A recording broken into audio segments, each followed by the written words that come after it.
Márcio Maresia e estou aqui para falar para vocês sobre duas coisas muito importantes que a gente pode fazer para tocar bem esse instrumento, que é a gaita. Primeiramente, como segurar o instrumento corretamente e depois qual a embocadura melhor para poder tocar as notas mais limpas e fazer os efeitos que a gente usa na gaita diatônica. Então, começando pela maneira correta de segurar, com a mão, usando apenas esses dois dedos.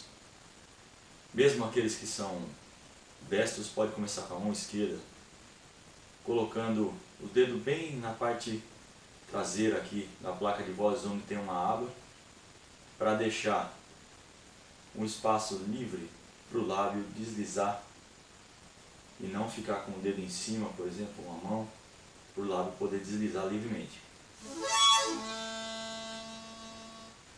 Segurando dessa maneira. Por que eu digo que mesmo as pessoas que são destros é que seguram com a mão esquerda? Porque nós temos os registros graves aqui na gaita, que é onde a gente usa mais os efeitos. Então é melhor deixar esses registros graves dentro da mão, porque se ficar desse lado, eles vão ficar fora e talvez o efeito não saia tão satisfatório. Mas isso é uma opção. Normalmente se usa assim. Com essa outra mão, a gente vai tampar, deixando todo o som da gaita preso dentro da mão, sem escapar nenhuma abertura, para poder fazer o efeito da concha, ou algumas pessoas chamam de uauá.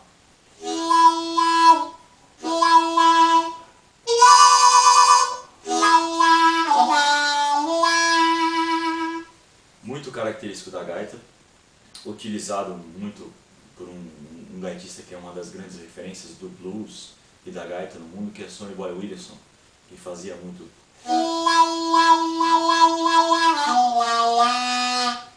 Então é muito legal fazer esse efeito, prendendo todo o ar dentro, todo o som da nota aqui dentro da mão, para poder dar esse efeito de uá-uá.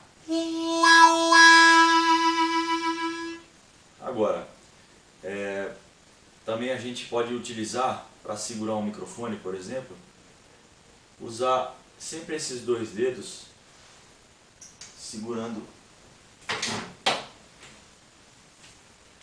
com esses dois dedos só o microfone, deixando um espaço entre a gaita e o microfone, para poder ter esse efeito também dentro do microfone.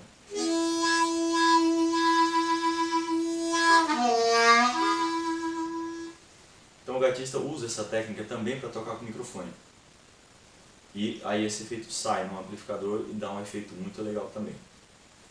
Agora, para a gente conseguir um som satisfatório, para poder o uauá ou a concha ter um efeito legal, a gente precisa de uma embocadura e de um sopro e uma aspiração que seja boa para a nota sair limpa e com força.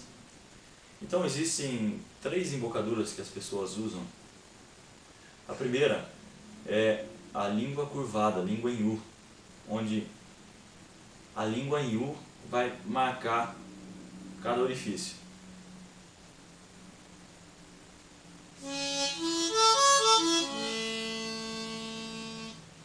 Existe também a embocadura de bico normal, como se fosse um assovio.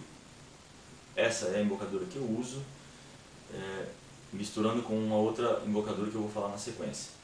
Então, a embocadura de bico, onde você faz um bico semelhante a um assovio, para poder tocar uma nota de cada vez.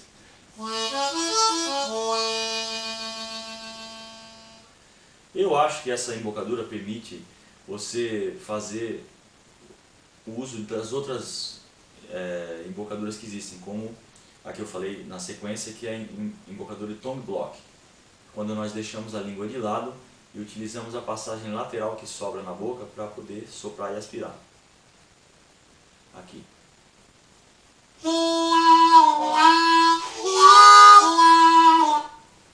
Então, os gaitistas tradicionais de blues usavam mais essa embocadura de tongue block também. Eu utilizo as duas.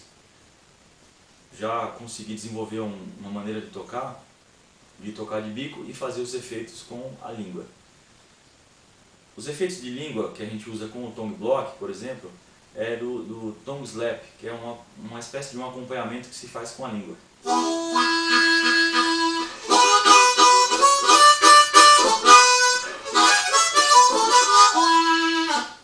Quando a língua lateral está tampando os orifícios que ficam à esquerda, a gente tira a língua e deixa soar aqueles orifícios que estão tampados e depois tampa de novo.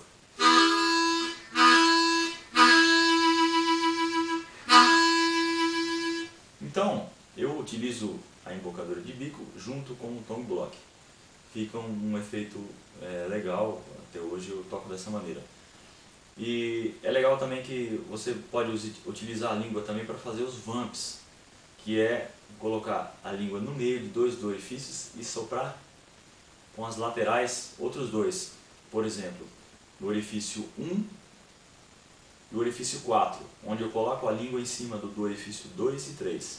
Eu vou tocar o orifício 1 e 4. E assim por diante, tocando duas notas de cada vez.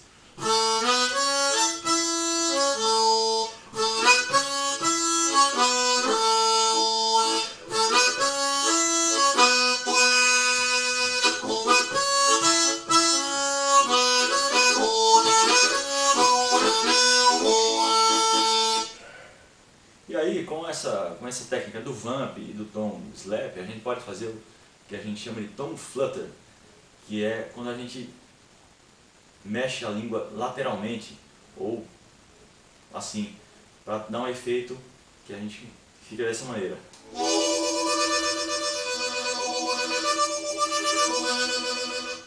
Mexendo a língua de lado.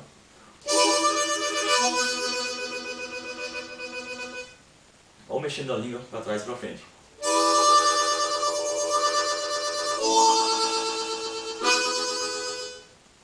Dessa maneira a gente ganha efeitos que enriquecem esse mundo da gaita diatônica, do blues. E a gaita ela passa a ter até uma conotação percussiva junto. Além da melodia, você faz alguns efeitos que soam mais como uma percussão.